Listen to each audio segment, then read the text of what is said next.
केरवा के पतावा पे न्योता पे ठवानी न्योता करीना स्वीकार जी। हाँ लिहिनाया रघ मोर आदित्य गोसाइया परती के सुन ली पुकार जी।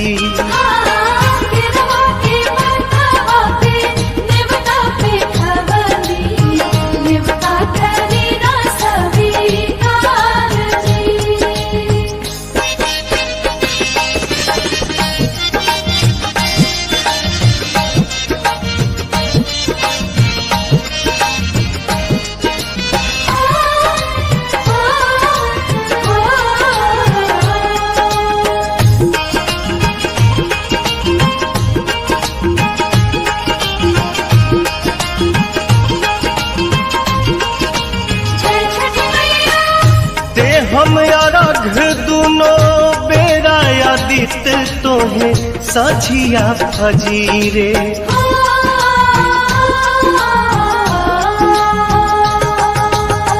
दूसरा अरघ देके मानव आशीष आके गंगा के तीरे। दिन के सहैया रौवे रोग हरैया जी रौवे से जग में जोर जी। हाँ केरवा के पतावा पे न्योता पे ठवानी न्योता करीना स्वीकार जी।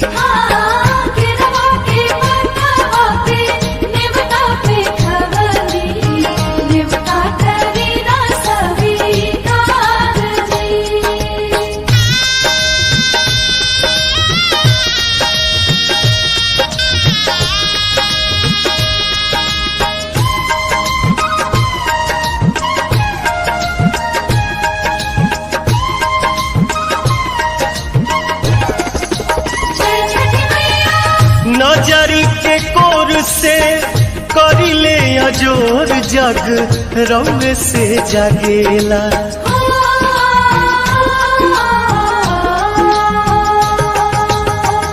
रौवे से रात होला रौवे से दिन काल चक्र चलेला।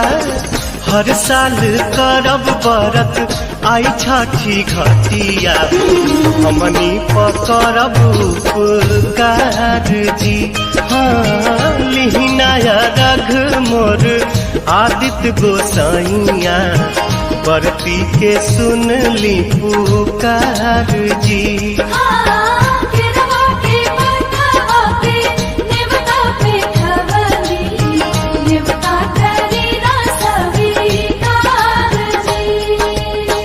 केरवा के पतावा पे न्योता पे ठवानी न्योता करीना स्वीकार जी।